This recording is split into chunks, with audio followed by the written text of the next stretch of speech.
Kita bersyukur bahwa hujan tidak bisa menghentikan langkah kita untuk doa pagi. Amin. Kita yakin bahwa kemurahan Tuhan lebih besar daripada rasa dingin enak di bawah selimut ya. Puji Tuhan. Kitab Ayub kita mulai baca dari pasal yang pertama. Seorang yang dituliskan identitasnya oleh Allah, ia seorang yang saleh, takut akan Tuhan, menjauhi kejahatan dan jujur. Satu pernyataan yang dituliskan Allah tidak merupakan satu pujian, tetapi sebuah kenyataan. Hidup dalam keadaan yang demikian, sementara orang-orang sekelilingnya tidak mempunyai identitas yang sama. Sebab itu menjadi sebuah kebanggaan Allah di hadapan iblis. Ya, bukan kebanggaan Allah di hadapan manusia, tapi di hadapan iblis. Dan Allah bertanya, ayat yang ke-7. Dari mana engkau? Iblis berkata, dari perjalanan mengelilingi dan menjelajahi bumi. Tuhan bertanya kepada iblis, apakah engkau memperhatikan hambaku Ayub? Rupanya kepujian Allah dipertanyakan, sebab tidak seorang pun di bumi seperti Dia. Mempunyai identitas yang seperti ini dan dipuji oleh Allah. Tetapi iblis berkata, apakah dengan tidak mendapat apa-apa Ayub takut akan Allah? Iblis sangat tahu kenapa Ayub takut akan Allah. Karena ayat yang ke-10, engkau membuat pagar sekeliling dia, rumahnya, serta segala yang dimiliki Ayub. Bahkan apa yang dikerjakan kau berkati. Dan apa yang dimilikinya makin bertambah. Ya sudah jelaslah kalau dia takut akan engkau. Tetapi bila engkau angkat tanganmu dan menjamah segala yang dipunyai, pasti ia akan mengutuki engkau. Apa yang iblis ingin lihat dari Ayub adalah apakah ia masih tetap hidup seperti identitas yang dikatakan Allah.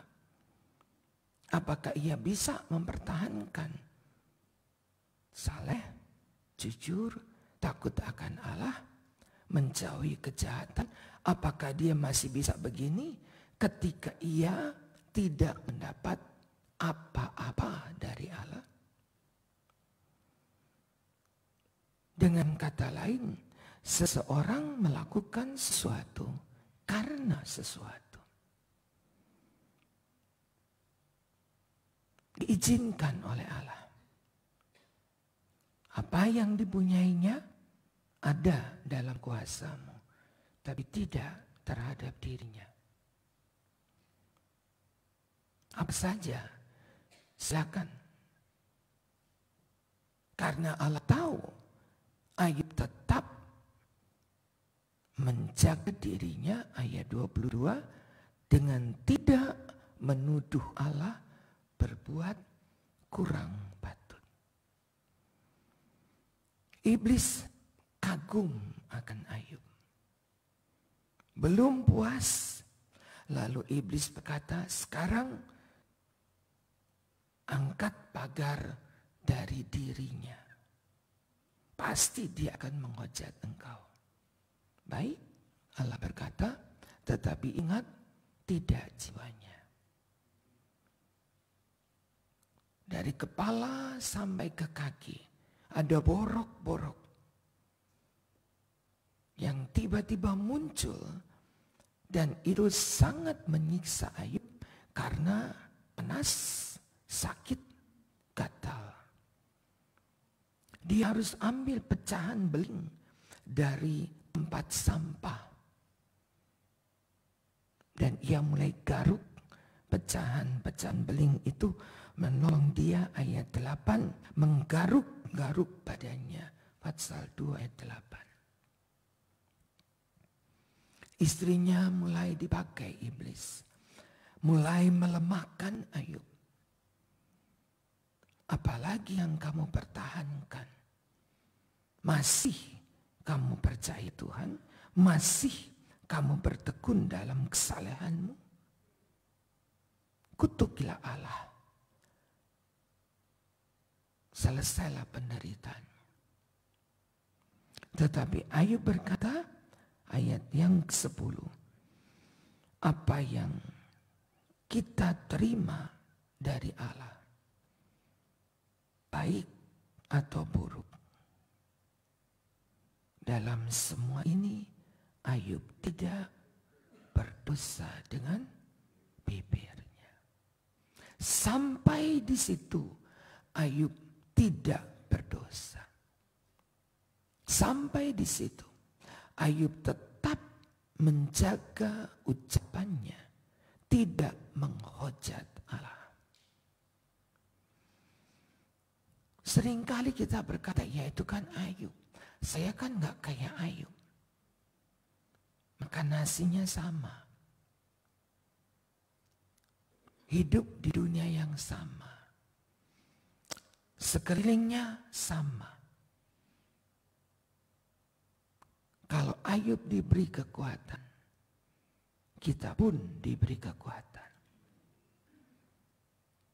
Jangan katakan Ayub itu orang tempo dulu.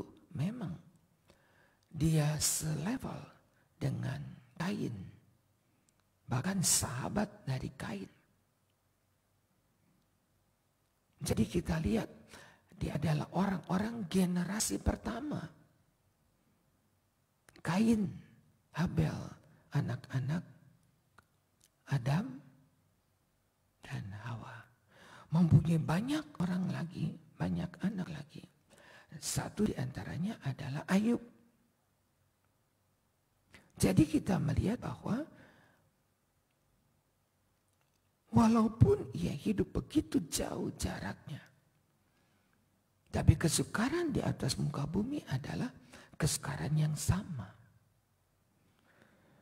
Dan dengan kesukaran yang sama, dengan Allah yang sama, maka kita diharapkan Allah hari-hari ini tampil menjadi orang-orang yang sama kuatnya. Amin. Kita menghadapi tantangan yang memang sangat berlipat kali ganda. Sangat berlipat kali ganda. Kita lihat Ayub, aduh kalau saya sih gak bisa. 10 anaknya mati dalam waktu 1 hari. Segala harta kekayaannya habis dalam waktu yang sama. Barang habis, harta habis, anak habis. Tetapi Ayub tidak berdosa dengan bibirnya. Kekuatan bertahan, kekuatan yang dimiliki oleh Ayub bukan berkata bahwa Ayub adalah manusia super atau setengah dewa. Kalau Ayub bisa, maka kita pun harus bisa. Mempertahankan iman itu tidak tergantung pada masa mana kita hidup. Tidak. Kita tidak dibedakan, oh karena masa lampau ada kekuatan yang luar biasa. Kalau masa sekarang memang gak apa-apa. karena zaman sudah berubah. Tidak, saudara. Itu sebabnya mengapa Yesus Kristus tidak berubah dulu, sekarang, dan selamanya. Untuk memberikan kekuatan yang sama. Untuk membuat saudara dan saya manusia zaman now. Tetapi mempunyai kekuatan yang sama. Menjaga ucapan kita daripada berdosa kepada Allah. Menjaga sikap kita tidak menentang Allah karena masalah pencobaan, karena masalah ujian, karena masalah kesukaran. Wahyu berkata, apa yang engkau alami adalah apa yang dialami oleh semua orang di atas muka bumi. Kitab Suratan Wahyu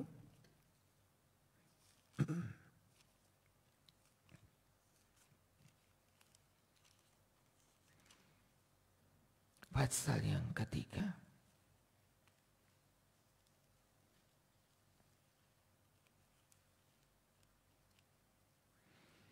ayat 10, karena engkau menuruti firman-Ku dan tekun menantikan Aku, maka Aku pun melindungi engkau dari pencobaan yang datang atas seluruh dunia. Jadi pencobaannya sama, bentuknya beda, versinya beda. Tetapi pencobaannya sama. Catatan yang kita baca, Aku pun melindungi engkau untuk engkau yang menuruti firman-Ku. Bagi setiap kita yang menuruti firman Allah, bagi setiap kita yang tekun menantikan Aku, kata Tuhan. Yang tidak menjadi goyah di tengah tantangan. Yang tidak menjadi kurang. Karena kita tidak sanggup hadapi masalah. Aku melindungi engkau. Ini yang kita butuhkan di hari-hari yang terakhir ini. Aku melindungi engkau. Sebab pencobaan yang sama terjadi dirasakan atas seluruh dunia yang diam di bumi. Jadi rupanya apa yang menjadi masalah Ayub itu keadaan yang sama berlaku terus sampai hari ini. Dalam versi yang berbeda. Tetapi pencobaan namanya tetap pencobaan. Dan untuk setiap tantangan, untuk setiap pencobaan, diharapkan oleh Allah bertekun dan tetap menurut akan firman Allah. Mampu bertekun, mampu menjaga diri untuk tidak pernah menjadi goyah, mampu bertahan. Di tengah-tengah keadaan yang sulit, apakah hari ini kita juga masih bertekun menantikan Tuhan? Ayub bisa, saudara. Sekalipun pada pasal berikutnya, pasal yang keempat, Ayub menjadi lemah. Diizinkan Allah Ayub mengalami kondisi yang lemah. Pasal yang keempat. Setelah pasal ketiga, Ayub berkeluh kesah. Jadi jaga diri kita. Pelajaran yang kita baca dari Ayub adalah Jangan berkeluh kesah, ngomel, menggerutu, apalagi bersungut-sungut.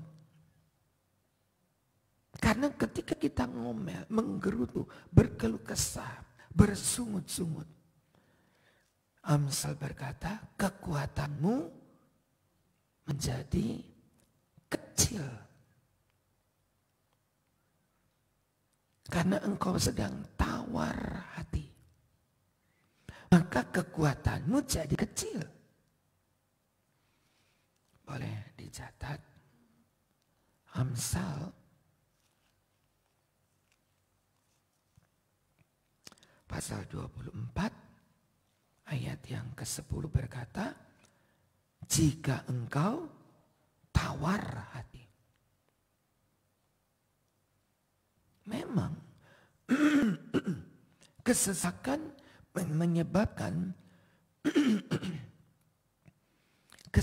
menyebabkan kita tidak tahan uji. Tapi ingat, kalau engkau tawar hati, maka kekuatanmu kecil. Amsal 24 ayat yang ke-10. Maka kekuatanmu jadi kecil. Sebab ada pasal 3 yang kita baca. Ketika Ayub bersungut-sungut, kecil kekuatannya. Menurun. Dan iblis tidak perlu menghancurkan lagi. Tetapi iblis tahu kekuatannya sudah kendor. Selama Ayub tidak menggerutu, selama Ayub tidak berkeluh kesah, ia masih tetap kuat. Begitu dia ngomel, begitu dia menggerutu, begitu dia bersungut, langsung kekuatannya menurun. Jadi yang kita jaga adalah jangan berkeluh kesah. Jangan bersungut. Jangan mulai berpikir, aduh begini amat ya ikut Tuhan. Ini gak boleh, itu gak boleh. Untuk mencari hidup lebih enak, bertentangan dengan Alkitab, segera ada yang menegur hati kita. Jangan. Jangan. Itu dosa. Alangkah enaknya kalau nggak ada teguran. Jadi bisa lakukan apa saja. Menghalalkan segala cara untuk mendapatkan sesuatu. Mungkin itu merupakan sesuatu yang lebih baik. Tapi kita suka ditegur Allah. Amin. Suka ditegur Allah. Karena ketika Allah menegur kita, maka Allah anggap saudara dan saya adalah anak yang dikasihi. Dan yang kedua, teguran itu baik bagi kita. Sehingga kita tidak semakin jauh dari Allah. Ayat yang ke-17 dan 18 pasal 5 kitab Ayub berkata, berbahagia manusia kalau ditegur Allah. Jangan ngomel. Pencobaan bagi kita adalah teguran. Teguran yang dilakukan oleh Allah dengan penuh tanggung jawab. Apa tanggung jawab Allah? Ayat yang ke-18. Ia yang melukai, ia yang membebat. Ia yang memukul, ia yang menyembuhkan. Itu tindakan seorang bapa kepada anaknya. Setelah memukul anaknya, setelah menghajar anaknya, Bapak juga yang membebat segala lukanya. Karena nggak mungkin Bapak akan mengajar sampai mati, nggak mungkin. Selalu akan ada tangan yang membebat. Akan ada tangan yang membuat kita melihat bagaimana kasih Allah dalam kehidupan kita. Ayub mulai berkeluh kesah. Tanpa dia sadar, hilanglah kekuatannya. Menurun. Lalu kita temukan Ayub di pasal yang keempat menjadi seorang Ayub yang hilang sandaran.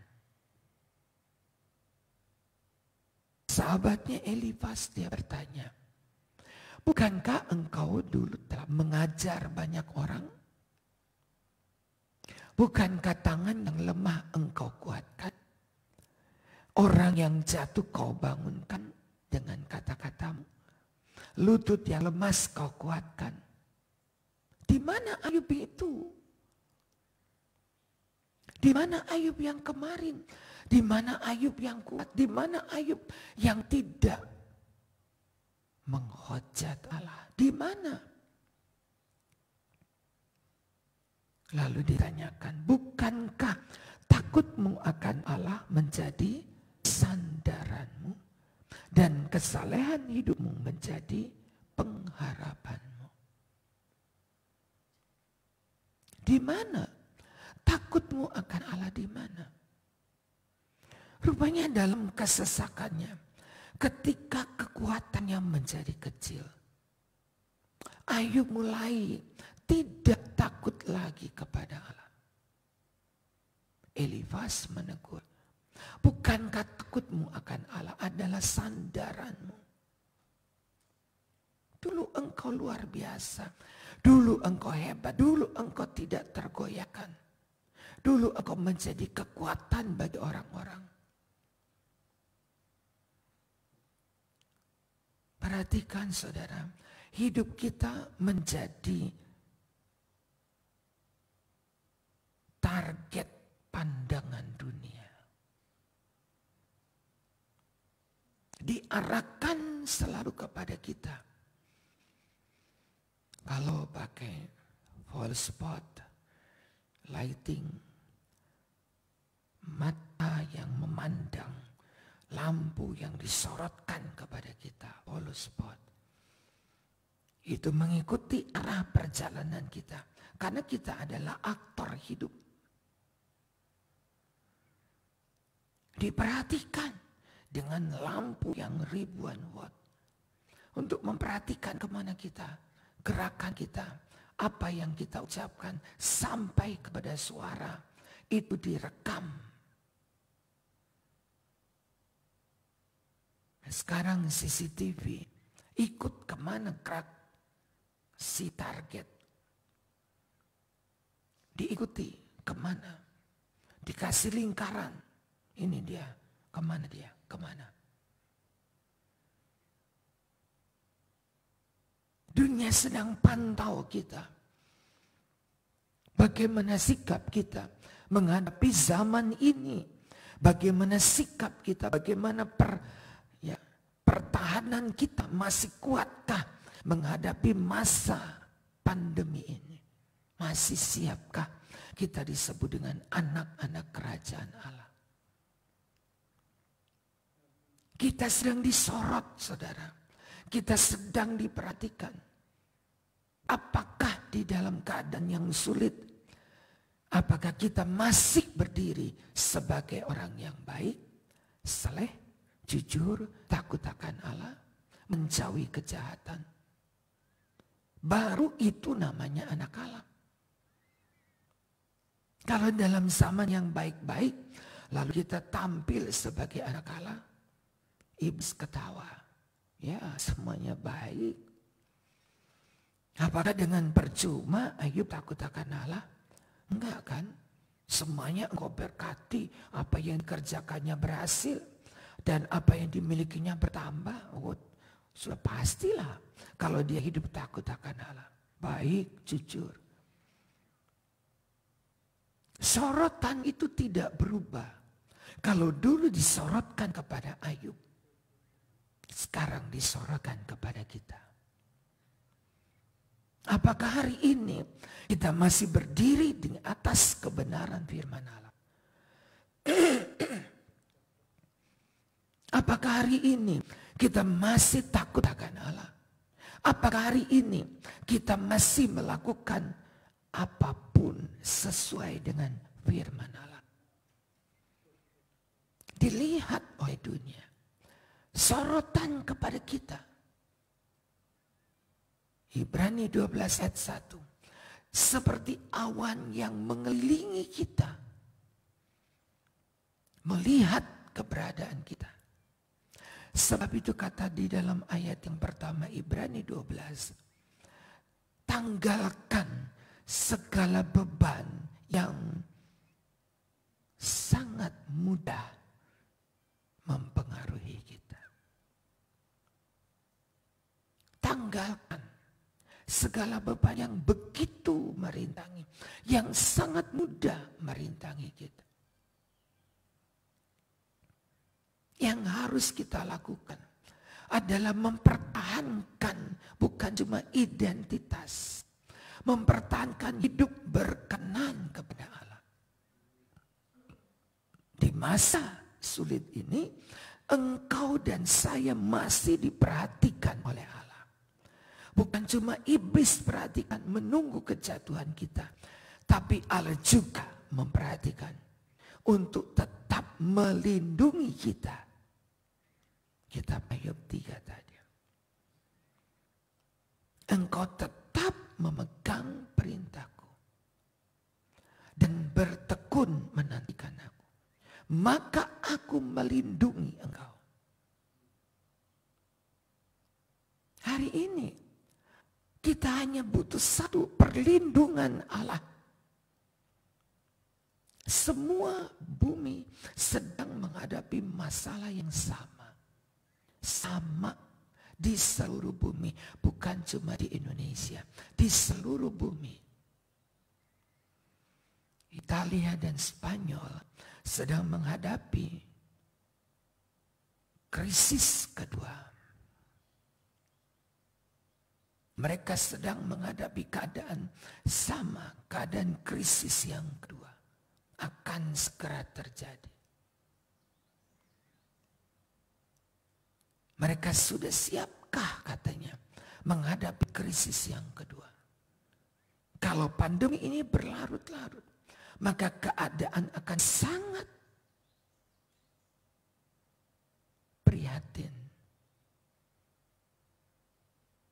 Firman Allah ingatkan, tetap jaga diri. Amin. Tetap jaga diri.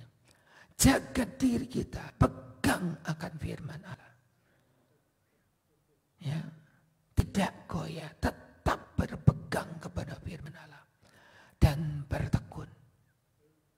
Dua kata ini yang membuat kita dilindungi oleh Allah. Tetap setia beribadah, tetap saudara. Allah perhatikan. Memang ada harga yang kita bayar lebih. Di rumah orang dapat.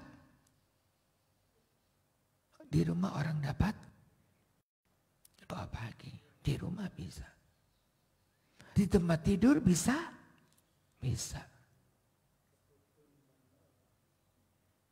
Tapi ada harga yang kita bayar.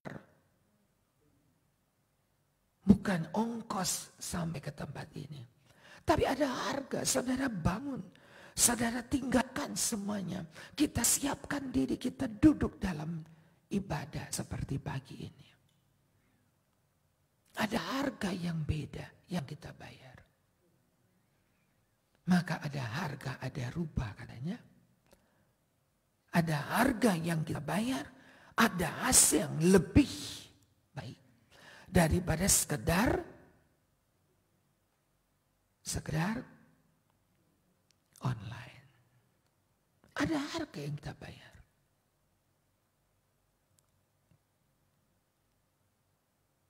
Allah sedang menyoroti kita. Seperti dunia menyoroti kita, Allah pun menyoroti kita.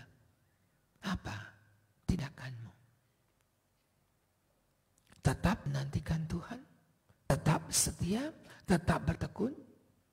Untuk orang-orang yang seperti itu, Wahyu 3 ayat 10 tadi berkata, aku melindungi engkau. Haleluya.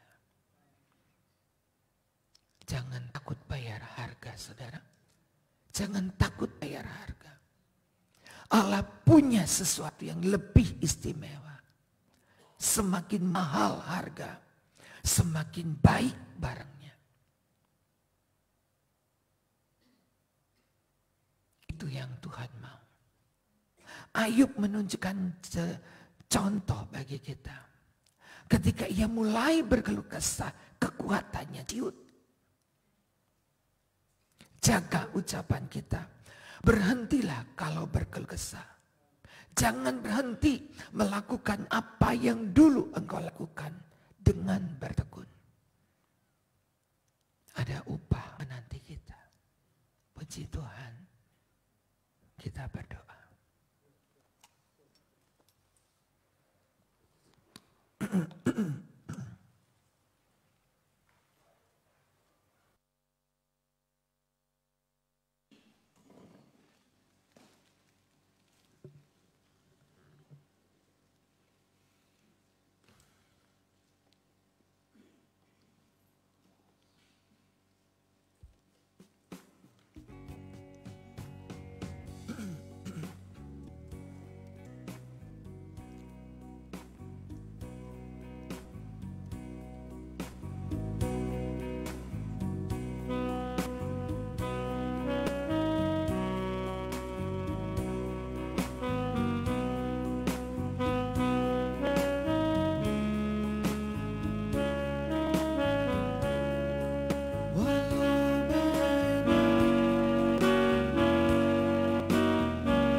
Memang ada tantangan, memang ada ujian, memang ada keadaan-keadaan yang membuat kita tersesat.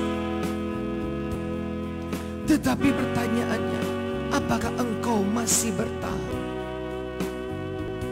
Apakah engkau masih tetap berkata sekali Yesus, tetap Yesus? Apakah engkau masih tetap berkata, aku tetap cinta kepadamu ya Tuhan. Aku masih tetap mau setia kepada Yesus. Engkau menuruti firman-Ku dan engkau tetap bertekun, maka aku akan melindungi engkau terhadap segala pencobaan yang dialami oleh seluruh bumi ini. Perbedaan yang nyata, kita dikuatkan, kita dilindungi, kita dijaga, kita dimampukan. Haleluya, kita berdiri bersama. Haleluya. Ku tetap cinta, ku tetap cinta, walau badai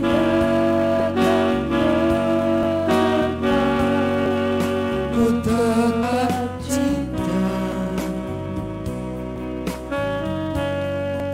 ku tetap setia, ku tetap setia. Amin, haleluya. Walau badai datang, ku tetap setia. Terima kasih buat firman-Mu. Terlalu banyak yang Tuhan telah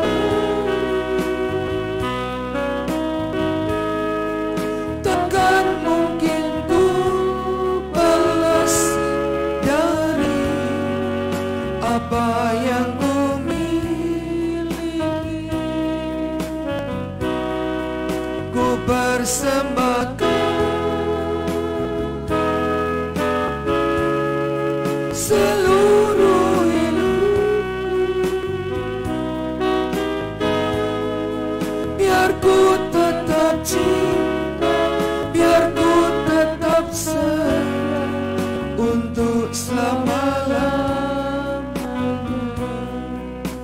Mampukan kami Tuhan, mampukan kami. Oh, dengan mata yang memandang kepada-Mu, tidak mengeluh, tidak bersungut, tidak mulai bertanya, meragukan Allah. Apakah Engkau masih dapat menolong saya? Tetap percaya. Terima kasih Tuhan. Terima kasih buat tiap-tiap apa yang Engkau izinkan kami alami. Dan Engkau melindungi kami, Engkau memagari kami, Engkau mengokohkan kami, Engkau membuat kami berdiri tegak, karena kami percaya itulah tanda kasih kepada kami. Terlalu banyak yang Tuhan telah beri.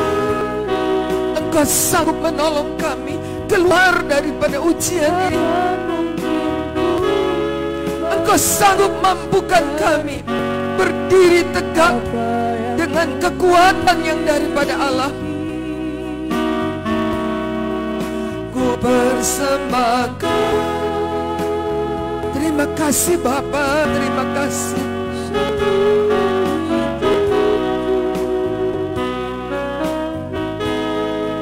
Biar ku tetap cinta, biar ku tetap setia, biar ku tetap cinta, biar ku tetap setia, biar ku tetap cinta, biar ku tetap setia, untuk selama-lamanya. Dan hari ini kembali Engkau mampukan kami lewati hari ini bersama dengan Engkau. tidak menjadi undur. Mungkin pagi hari ini ada di antara semua kami, para pendengar, pengikut serta follower dari YouTube ataupun Facebook, yang punya ancang-ancang untuk meninggalkan Tuhan, yang punya ancang-ancang untuk lari dari Tuhan. Bertahanlah kau. Allah kuatkan bersama, mampukan kita bersama untuk tetap berdiri di atas kebenaran firman Allah. Pegang akan firman Allah dan bertekunlah. Allah sanggup mengokohkan kita, menguatkan kita, menopang kita, menghiburkan kita. Terima kasih Tuhan, terima kasih Bapa. Biar ku tetap cinta, biar ku tetap sayang, biar ku tetap cinta, biar ku tetap cinta, biar ku tetap sayang, untuk selama-lamanya. Dan itulah sarana yang kau berikan, memampukan kami bertahan di atas segala tantangan, sebab Engkau Tuhan yang memberkati kami. Di dalam nama Tuhan Yesus kami sudah berdoa, dan semua kita diberkati, dijaga, dilindungi, dipagari di dalam nama Tuhan Yesus Kristus. Bersama kita berkata,